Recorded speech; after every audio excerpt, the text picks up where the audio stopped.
हरि ओम तत्सत हरि ओम तत्सत हरि ओम तत्सत। गुरुर्ब्रह्मा गुरुर्विष्णु गुरुर्देव महेश्वरा गुरु साक्षात् परम ब्रह्म तस्मै श्री गुरुवे नमः। या कुंदेन्दु तुषार हार धौला या शुभ्रवस्ताभिता या बीड़ावर्दंड मंडित करा या श्वेत पद्मासना या ब्रह्माच्युत शंकरा प्रभृतिर्देव सदा वंदिता। सा मां पाः सरस्वती भगवती निःशेष जाड्यापा। वर्णानां शङ्खानां रसानां छन्दसामपि मङ्गलानां च कर्तारो वन्दे वाणी विनायको वसुदेवसुतं देवं कंसचारूढमर्दनं देवकी परमानन्दं कृष्णं वन्दे जगद्गुरुं। हे राधे वृषभानुभूपतने गन्धर्विके राधिके हे कृष्णानन पंकज भ्रमरिके कृष्णप्रिये माधवी। हे वृंदावन नागरी गुणनिधे दामोदर प्रेयसी हे श्रीललितादिके प्रियसखी प्राणादिके। पाहि मां शरणागतं पाहि मां शरणागतं पाहि मां शरणागतम्। ओम श्री कृष्णाय वयं नमः। ओम श्री कृष्णा शरणं मम। ओम क्लीं कृष्णाय गोविंदाय गोपीजन वल्लभाय स्वाहा। ओम अच्युताय नमः। ओम गोविंदाय नमः। ओम अनंताय नमः। हे चक्रधर हे चक्रपाणि हे चक्रयुधारी ओम सुदर्शन चक्राय नमः। आत्मनाय अनंत विभूषित जगत गुरु शंकराचार्य ब्रह्मलीन माधवानंद सरस्वती महाराज जी के चरणों में कोटि कोटि नमन है। आत्मनाय अनंत विभूषित ब्रह्मलीन परमहंस अत्रिमुनि महाराज जी के चरणों में कोटि कोटि नमन है। आत्मनाय अनंत विभूषित सनातन धर्म सम्राट ब्रह्मलीन स्वामी कृपात्री जी महाराज जी के चरणों में कोटि कोटि नमन है। आदि गुरु शंकराचार्य भगवान के चरणों में कोटि कोटि नमन है। सनातन धर्म की जय। हरि ओम हरि ओम हरि ओम।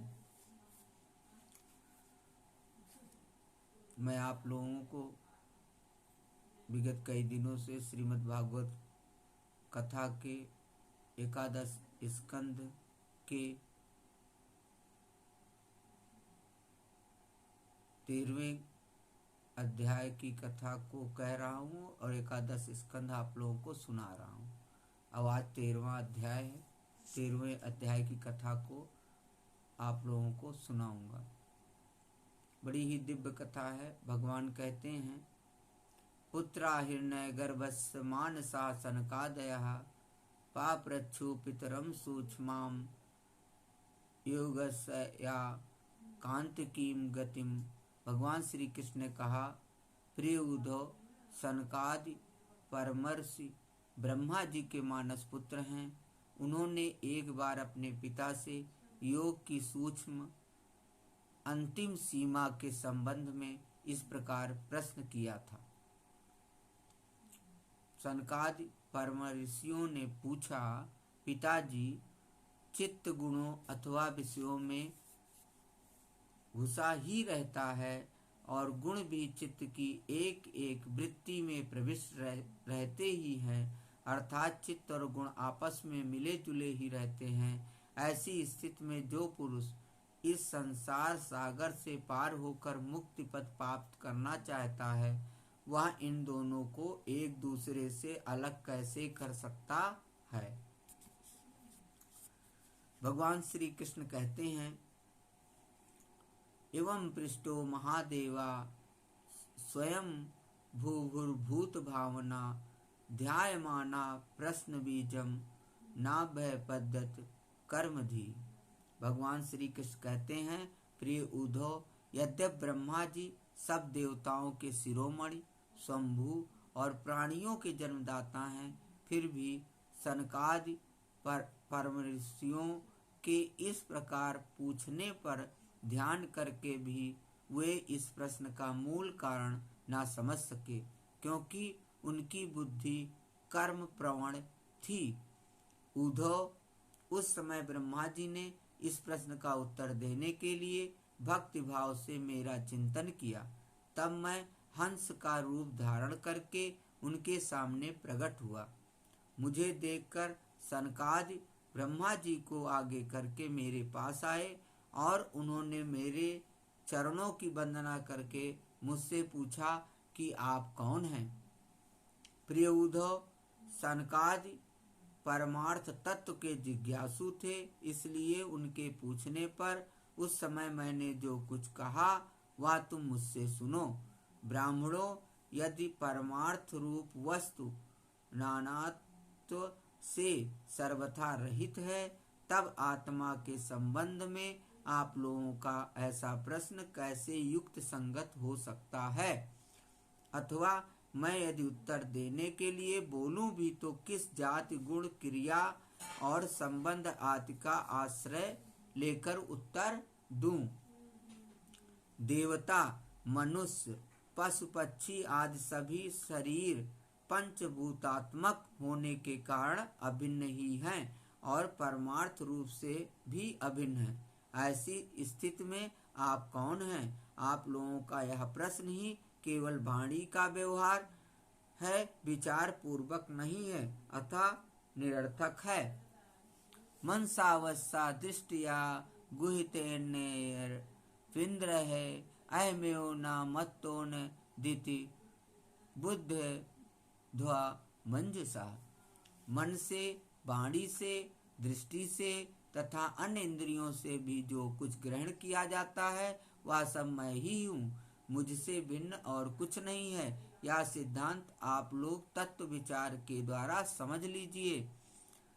पुत्रों, यह चित्त चिंतन करते करते विषयाकार हो जाता है और विषय चित्त में प्रविष्ट हो जाते हैं, यह बात सत्य है।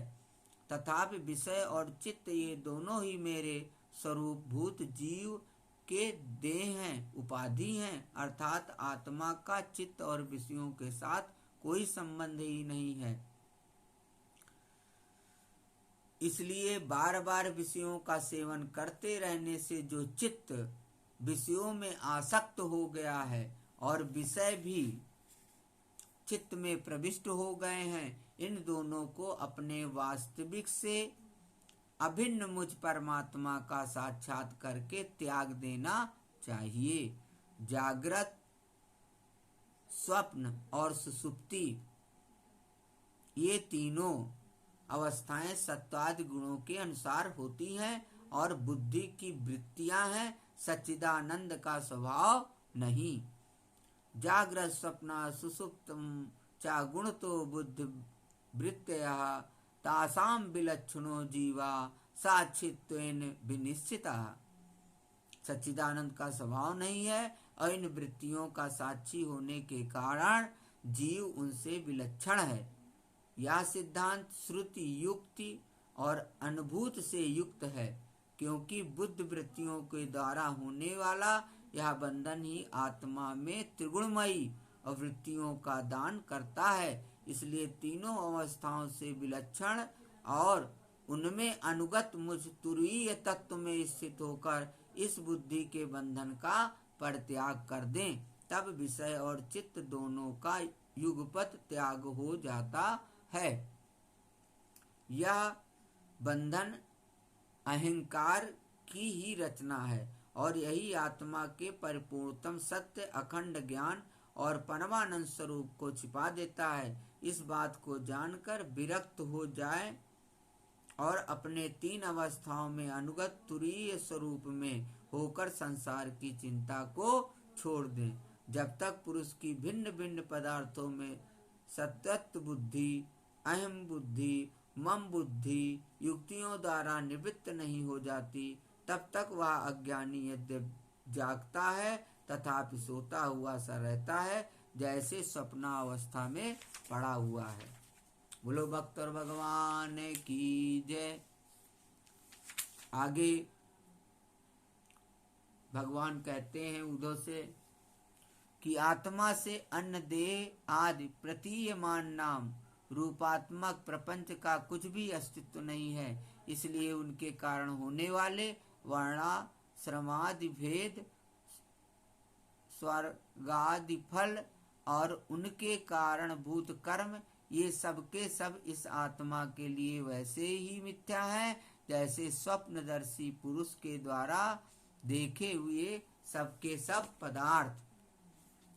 जो जागृत अवस्था में समस्त इंद्रियों के द्वारा बाहर दिखने वाले संपूर्ण क्षणभंगुर पदार्थों को अनुभव करता है और स्वप्नावस्था में हृदय में ही जागृत में देखे हुए पदार्थों के समान ही वासनामय विषयों का अनुभव करता है और सुसुप्ति अवस्था में उन सब विषयों को समेटकर उनके लय को भी अनुभव करता है, वह एक ही है। जागृत अवस्था के इंद्रिय, स्वप्ना अवस्था के मन और सुसुप्ति की संस्कारवती बुद्धि का भी वही स्वामी है, क्योंकि वह त्रिगुणमयी तीनों अवस्थाओं का साक्षी है। जिस मैंने स्वप्न देखा, जो मैं सोया, वही मैं जाग रहा हूँ। इस स्मृति के बल पर एक ही आत्मा का समस्त अवस्थाओं में होना सिद्ध हो जाता है।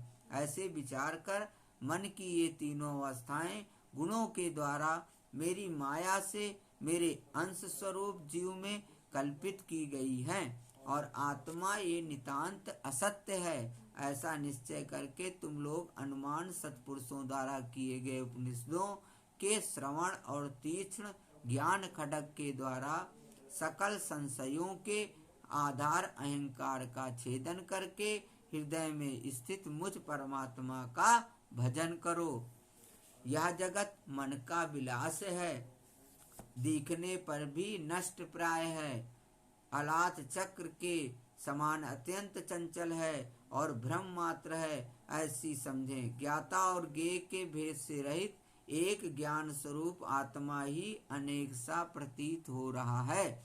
यह स्थूल शरीर, इंद्रिय और अंतःकरण रूप तीन प्रकार का विकल्प गुणों के परिणाम की रचना है और स्वप्न के समान माया का खेल है, अज्ञान से कल्पित है। बोलो भक्त भगवान की जय। आगे भगवान कह रहे हैं उद्धव से, इसलिए उस देहादि रूप दृश्य से दृष्टि हटाकर तृष्णा रहित इंद्रियों के व्यापार से हीन और निरीह होकर आत्मानंद के अनुभव में मग्न हो जाए। यद्यप कभी कभी आहार आदि के समय या देहादिक प्रपंच देखने में आता है, तथापि यह पहले ही आत्मा से अतिरिक्त और मिथ्या समझकर छोड़ा जा चुका है। इसलिए वह पुनः भ्रांति मूलक मोह उत्पन्न करने में समर्थ नहीं हो सकता। देह पात पर्यंत केवल संस्कार मात्र उसकी प्रतीत होती है। जैसे मदिरा पीकर उन्मत्त पुरुष या नहीं देखता कि मेरे द्वारा पहना हुआ वस्त्र शरीर पर है या गिर गया, वैसे ही सिद्ध पुरुष जिस शरीर से उसने अपने स्वरूप का साक्षात्कार किया है, वह प्रारब्धवश खड़ा है, बैठा है या दैववश कहीं गया या आया है। नश्वर शरीर संबंधी इन बातों पर दृष्टि नहीं डालता। प्राण और इंद्रियों के साथ यह शरीर भी प्रारब्ध के अधीन है, इसलिए अपने आरंभक कर्म जब तक हैं तब तक उनकी प्रतीक्षा करता ही रहता है। परंतु आत्मवस्तु का साक्षात्कार करने वाला तथा समाधि पर्यंत योग में आरूढ़ पुरुष स्त्री पुत्र धन आदि प्रपंच के सहित उस शरीर को फिर